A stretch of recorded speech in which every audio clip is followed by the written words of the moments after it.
Make your day right. Gilly Bonny Online TV. Kupata habari mpya na kwa haraka kila siku, usisahau kusubscribe kisha like na comment. Gilly Bonny Online TV. Mheshimiwa Naibu Spika, huu ni mwaka wa fedha tunaotaka kupitisha hapa mwaka 2020 na 2021. Na kama Mheshimiwa Waziri alipokuwa anaeleza hapa bungeni awali, amesema kwamba wizara hii ndio iliyobeba sera ya awamu ya 5 ya viwanda, ndio iliyobeba.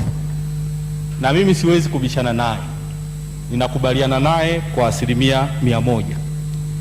Lakini Mheshimiwa Naibu Spika, kuna vitu ambavyo nilikuwa nategemea kutoka kwake na ningependa kupata majibu baada ya maelezo haya nitakayokuwa nimeyatoa. Jambo la kwanza, amezungumzia kufungamanisha kilimo na viwanda. Na Mheshimiwa Naibu Spika, ili uwe na viwanda lazima uwe na uzalishaji. Yaani unasema kuna production, processing, alafu mwisho unakwenda kwenye market. Uzalishaji, uchakataji kwa maana ya kuongeza thamani ya bidhaa pamoja na soko.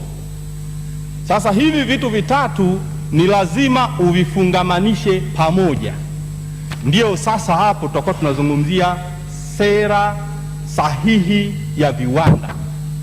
Na kwenye hili Mheshimiwa Naibu Spika, Wizara ya Fedha, Kilimo pamoja na Viwanda na Biashara walipaswa kuja na mpango wa pamoja kwa maana ya comprehensive report ya namna gani ya kwenda pamoja.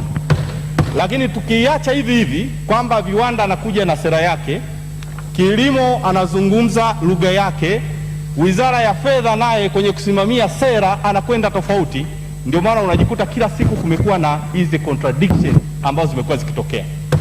Nitatoa mfano. Kwa mfano kuna kwenye kule chai, wazalishaji wakubwa wa chai, kampuni ya Deere anataka kuondoa mtaji wake ambaye ndio mzalishaji mkubwa, kwa sababu tu kuna masuala ya kikodi ambayo watu wa TRA na Wizara ya Fedha wameshindwa kumalizana kule. Ukienda kwenye tumbaku kuna mambo ya namna hiyo hiyo. Mheshimiwa Naibu Spika, ukiangalia TLTC ana malalamiko ambayo yanahusiana na kikodi, lakini huyu anasimamiwa kiviwanda na wizara, lakini wanaokwamisha wako upande mwingine. Kwa hiyo lazima serikali ije na comprehensive report. Yaani ni lazima tudimandi sera ya kikodi na sera ya fedha kwa watu wa hizi wizara tatu ili kusaidia hii sekta nzima ya viwanda. Ni kitu ambacho hakiwezi kuepukika. Kwa hiyo hili niliona niliseme, ukiona Unilever wana malalamiko yale yale, ni kwa sababu hawa watu watatu kila mmoja anasema nasimamia sera yangu, mwisho wa siku tunakuwa tunawaumiza wawekezaji wa ndani ya nchi. Kwa hiyo hili niliona niliseme ili serikali iweze kuwa na comprehensive report ambayo iletwe ndani ya bunge, tu debate, tuwasaidie way forward ili pasiwe na huo mkanganyiko ambao umekuwa ukijitokeza mara kwa mara. Jambo la pili, Mheshimiwa Naibu Spika, ili tuende kwenye viwanda nchi yetu, unajikuta kabisa kwamba inabidi uende BOT ukaangalie pale ni vitu gani ndani ya nchi hii tunaagiza zaidi. Sasa ukiangalia kwenye ripoti ya BOT utaona Tanzania tunaagiza zaidi mafuta. Sasa kwa taarifa ya mwaka 2018 tuliagiza mafuta ya 1.5 billion US dollar. Sasa hii takwimu Mheshimiwa Naibu Spika, unazungumzia karibu trilioni 3 na kitu za kitanzania. Hiyo ni uagizaji wa bidhaa nje. Sasa substitute yake ni nini? Ni gesi. Serikali na wawekezaji kwenye viwanda vya gesi ili kusaidia, tuna substitute kupunguza kupeleka pesa nje. Kuna vifaa vya viwandani tulitumia milioni $600 sawa sawa na trilioni 2. Ukienda vifaa vya magari pamoja na uagizaji wa magari, vifaa vya umeme hivi kila kimoja tulitumia zaidi ya milioni $600 sawa sawa na trilioni 1.8 kwa kila moja wapo. Sasa utakwenda kwenye madawa. Sasa ukiangalia ile takwimu ya vitu tunavyoagiza nje, ndio majibu sahihi ambayo serikali ya viwanda ilipasa ijikite.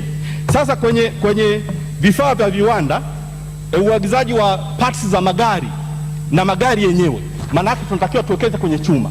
Ukienda kwenye takwimu chini utaona namba 8 imports tulizoleta zaidi, utaona ni vifaa vya chuma, maana yake hizo aluminium ni imported.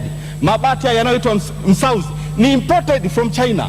Sasa hii yote ni kama mtu ambaye hataki kufikiri sawasawa ndio anaweza kuona kuiache, lakini hii import ndio ilikuwa inapaswa kuwa kipaumbele major I don't know niseme nini, lakini priority number one za serikali kwa sasa tuwekeze kwenye viwanda vya chuma ili tupunguze import, tuwekeze kwenye gesi ili tupunguze uagizaji wa mafuta mkubwa, kwa sababu pesa nyingi inapotea kwenye hizi major imports. Na la mwisho, Mheshimiwa Naibu Spika, nieleze tu kidogo kuhusu athari za corona na biashara mipakani. Tumeona kwenye clips zinatembea, niliona moja ya Ngara, Watanzania sasa wanazuia magari ya nje yasiingie nchini kwa sababu zile nchi zinazuia Watanzania kupeleka madereva wa malori kupeleka nchini kwao. Tumeiona hiyo, tunaona clips zinazotembea. Sasa hapa kuna vitu vinavyopaswa vifanyike. Lazima serikali ikubali kuwa na coordinated approach ya nchi za EAC, kwa sababu hili janga la corona ni kama vita ya Idi Amin, lazima tujifunge mkanda. Ukiangalia kwenye world analysis wanakuambia corona itaisha mwakani 2021, mid of 2021, na itakwenda far economic impacts zake mpaka 2023. Kwa hiyo sasa na sisi lazima kwenye swala la kiuchumi kulinda biashara zetu, lazima na sisi tuangalie. Yani hatuwezi kuwa peke yetu tu kwamba sisi kama kisiwa tunajifunga kwamba tunaweza tukapambana sisi wenyewe. No, haiwezekani. Kwa hiyo lazima sisi kama nchi tukubali kutumia hii coordinated approach ya kushirikiana na nchi jirani kuona tunawezaje kusaidia biashara yetu kafanyika huko nje. Lakini jambo jingine, kutumia dirisha hili la World Bank. World Bank pamoja na IMF wametoa fursa sasa hivi kwa nchi zote ambazo zinaathirika na uchumi kujaribu mnaweza mkaenda kurestructure mikopo yetu kwa maana ya deni la taifa, tunaweza tukaenda kukopa kwa bei nafuu ili kuweza kusaidia kusupport uchumi wetu. Sasa hizi ndio fursa ambazo hatupaswi kuziacha na kuzitumia. Lakini ukiangalia kwenye uchumi, moja ya athari kubwa ya corona ni pamoja na kushuka kwa bei ya mafuta. Sasa hivi bei ya mafuta imefika mpaka dola 10 na kitu. Sasa ni wakati wa sasa wa serikali kutumia fursa kuagiza mafuta mengi ndani ya nchi, ili wakati price ya mafuta inakwenda juu, manake biashara ya mafuta tutakuwa tunasaidia watu wetu zaidi. Kwa hiyo Mheshimiwa Mwenyekiti, utaona kabisa pamoja hili janga ni tatizo, lakini vile vile lina fursa zake, ikiwemo kuagiza chakula, na tunaweza tukauza chakula kwa sababu watu wengi hawajazalisha kutokana na hili janga. Kwa hiyo ni vizuri Wizara ya Viwanda na Biashara ikajaribu kuyaangalia hayo. Asante sana Mheshimiwa Naibu Spika. Asante sana. Nilikuwa nimemtaja Mheshimiwa Stanislaus Shingoma Mabula, atafuatiwa na Mheshimiwa Joseph Kasheku Msukuma.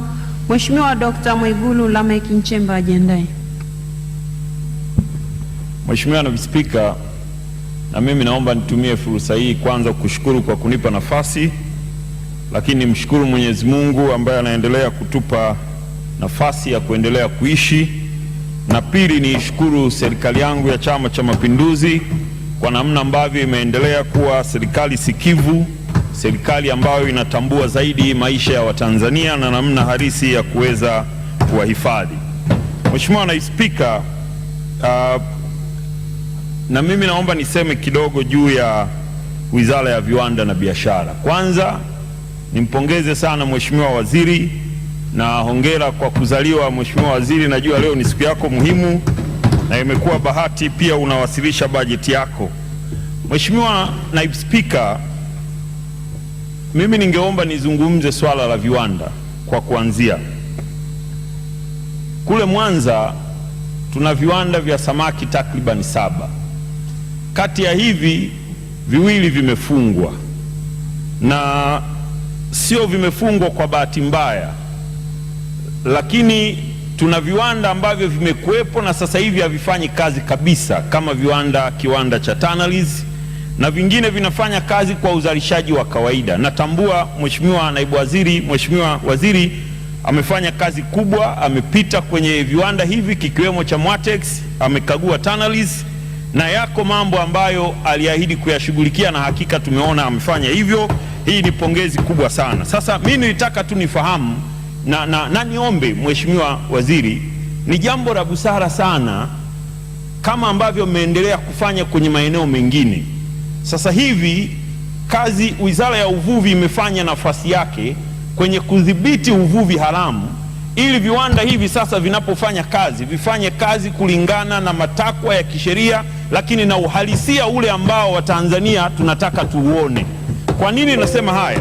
Natamani sana kuona viwanda hivi, Mheshimiwa Naibu Spika, vimeshuka sana uzalishaji wake.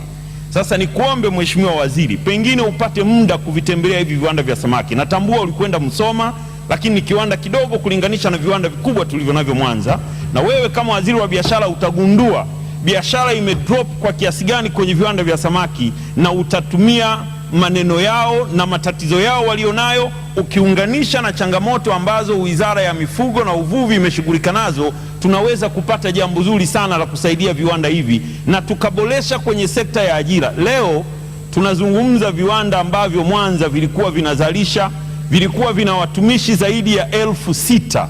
Leo tunaongelea watumishi wasiozidi 1,800 mpaka 3,000.